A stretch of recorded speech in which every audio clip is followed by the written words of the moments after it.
What's going on, guys? It is my last day before I head home to Sydney. It's been a nice time at my parents' house, so I thought I'd end it with a bit of an amusing article for you all. I want all the perks of maternity leave without having any kids.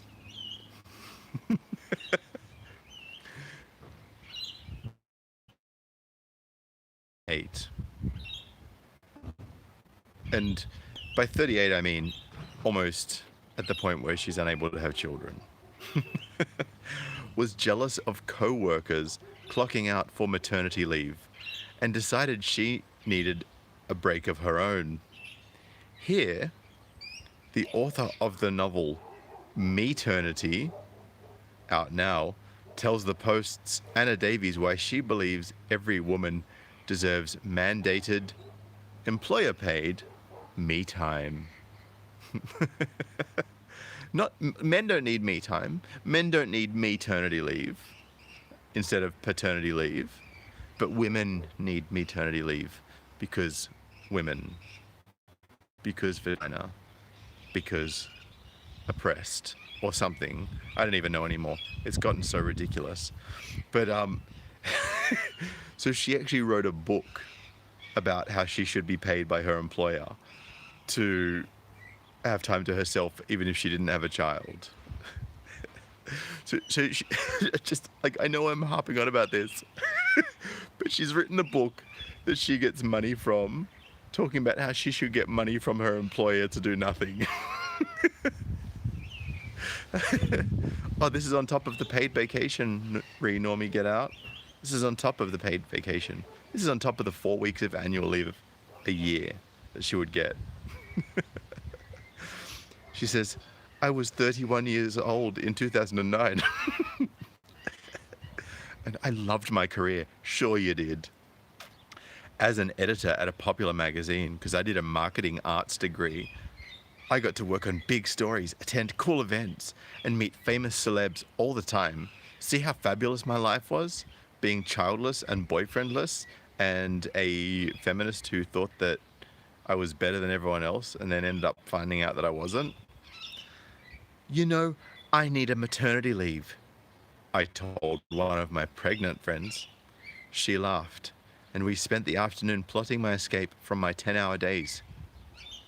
Wait, your 10-hour days. It sounds to me like you're almost a little bit repugnant or feeling a little bit resentful that you have to work 10-hour days.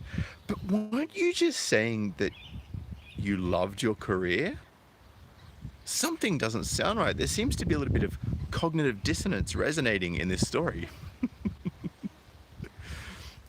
Here we go. Yeah,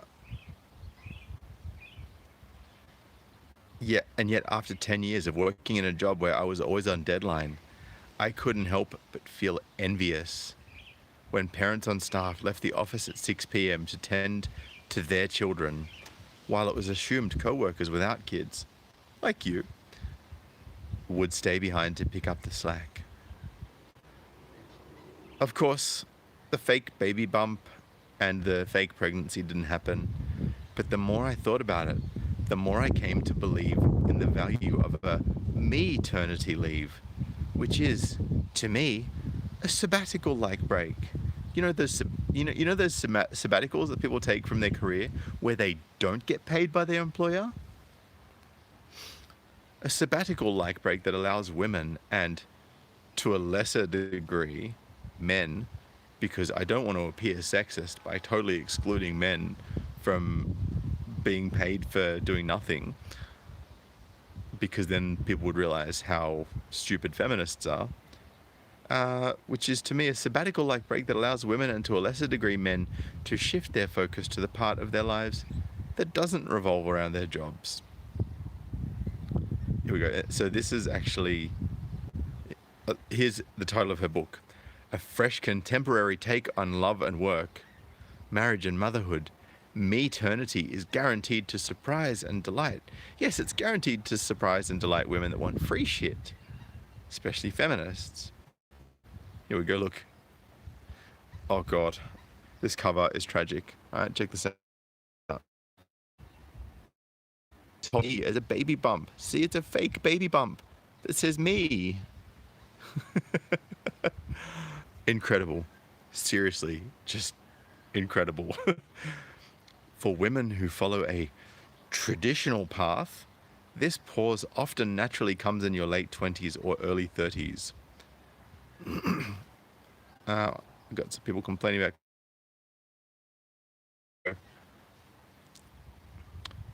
Thank you for bringing that to my attention, GSXR. I'm a fellow rider myself. Appreciate you, bro. For women who follow a traditional path, this pause often naturally comes in your late 20s or early 30s, when a wedding, pregnancy, and babies means that your personal life takes center stage. But for those who end up on the other path, that socially mandated time and space for self-reflection may never come. Because women that have babies, that are at home changing nappies and, feeding kids and getting up in the middle of the night, as the fathers also do. Yeah, they're totally just sitting around going, I'm just reflecting on my life, just having some me time. No, maternity leave is not maternity leave with a kid, right? That's just not easy, okay? So for people to suggest that women should be entitled to the same leave as people who've actually had a kid, nah, doesn't work like that. When I graduated from college in the early 2000s, 18 years ago that is, I enjoyed the same unspoken expectations shared amongst my fellow Gen Xers. If you poured your heart and soul into a career, you'd eventually get to a director level and have the flexibility, paycheck, and assistance beneath you to begin to create a work-life balance. Yeah, see, when you're the director of a company, you don't necessarily get a work-life balance. I think you're a bit delusional on that front. Then the 2008 recession hit, and people were lucky to have jobs at all. People with arts degrees, that is. People who actually served a useful purpose with skills that were in demand. They kept their jobs. They continued to have plenty of money and be fine and just chug along. But people like you that don't really have a lot of skills that could really benefit society as a whole tended to fall a little bit on the wayside. You know what I'm saying? People were lucky to have jobs at all. Assistance and perks. Oh, so having someone else to do all your work for you and having all these perks disappeared across industries.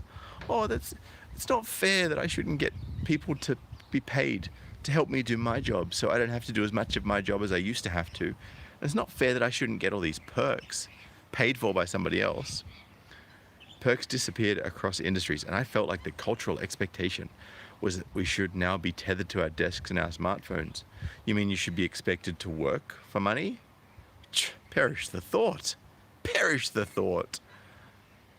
It seemed that parenthood was the only path that provided a modicum of flexibility. There's something about saying, I need to go pick up my child, as a reason to leave the office on time that has far more gravitas than, say, my best friend just got ghosted by her OkCupid date and needs a margarita. But both sides are valid. So here's the thing.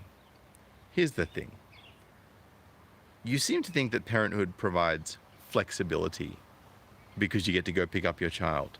But see, what you don't realize is that you have to go straight from work, go directly to pick up your child, go straight home and start looking after that child immediately.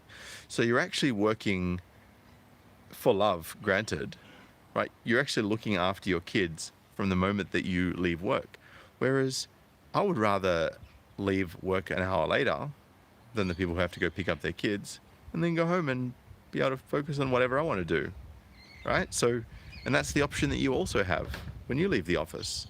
So I just don't see why there's this level of cognitive dissonance here, where you seem to think that people who are going to pick up their kids have got an easier life than you do. It just blows my mind.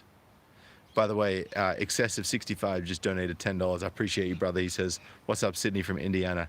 Keep up the great job passing out those red pills. I will, brother. Thank you so much for that generosity. I appreciate you. And as I watched my friends take their real maternity leaves, I saw that spending 3 months detached from their desks made them more sure of themselves. One friend made the decision to leave her corporate career to create her own business, which you could also do if you wanted to have more flexibility in your life, right? but you choose not to because you want the easy paycheck. You want the guaranteed income week in, week out, right? You want people to pay you for being somewhat useless and just a useful idiot for them that could be replaced in the blink of an eye by someone else with the same useless degree as you. One friend made the decision to, where are we here? From the outside, it seemed like those few weeks of them shifting their focus to something other than their jobs gave them a whole new lens through which to see their lives. While both men and women would benefit from a maternity leave after a decade or so in the workforce, the concept is one that would be especially advantageous for women.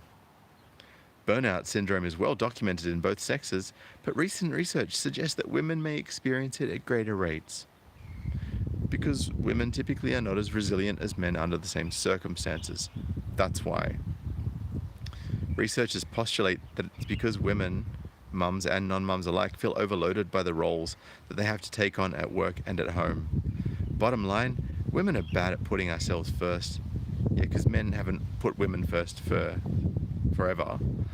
But women are bad at putting ourselves first. But when you have a child, you learn how to self-advocate, to put the needs of your family first. But you're still not putting yourself first. So I don't understand why you think that that's...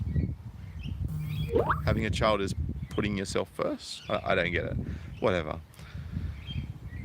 A well-crafted maternity can give you the same skills, and taking one shouldn't disqualify you from taking maternity leave later.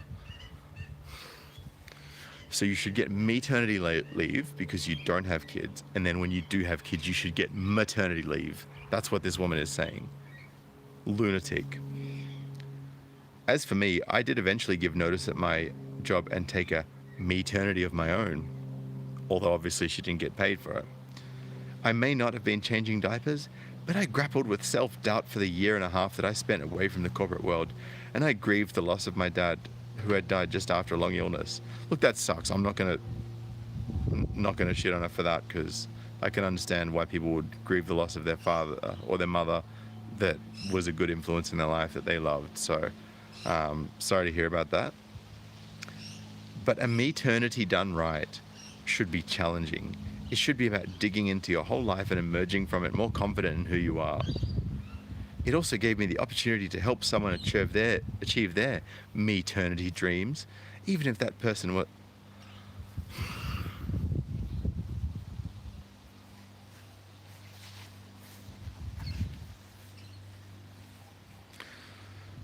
Just give me a moment here, for fuck's sake. Oh God. I'm gonna reread that sentence because it just slapped me in the face a little. It also gave me the opportunity to help someone achieve their maternity dreams, even if that person was a fictional character. So she helped a fictional character to achieve their maternity dreams while she was on maternity. My first novel, Maternity, was just released, and it is about a woman who fakes a pregnancy and discovers some hard truths about what it's really like to have it all. Unfortunately, what I learned from my own maternity leave is that any pressure I felt to stay late at the office wasn't coming from the parents on staff. It was coming from myself. Coming back to a new position, I realized I didn't need an excuse to leave on time. And that's what I would love the takeaway for my book to be. Work-life balance is tough for everyone, and it happens most when parents and non-parents support and don't judge each other. I want kids in the future, and I might still take a traditional maternity leave. Okay, you're 38. Get on it if you want to get that leave under your belt. I might not, but you probably won't. But either way, I'm happy my maternity taught to live on my own terms and advocate what works for me.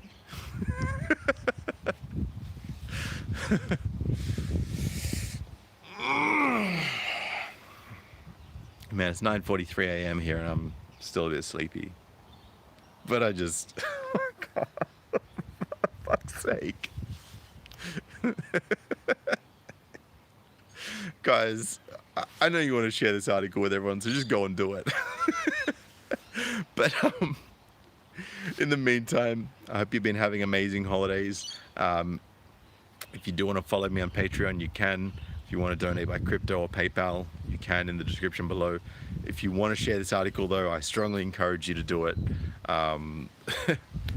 Make sure other people get a laugh out of this the way that I did and you guys did. Yeah, gonna go pack up so I can jump in the car and head back to Sydney now. But I appreciate you all. Thank you so much for all of you for commenting. I've seen all of your hellos and whatnot. I really appreciate you. And I will definitely be catching up with you guys tomorrow and over the next couple of days. I got some good content, and I've got one particularly that I'm going to be giving you on New Year's Day to give you some food for thought, especially those of you who are not certain about your future career direction, particularly with corporate becoming so cancerous with all these SJWs and femtards and whatnot. So yeah, let's see how we go, and I'll talk to you guys very soon. Peace.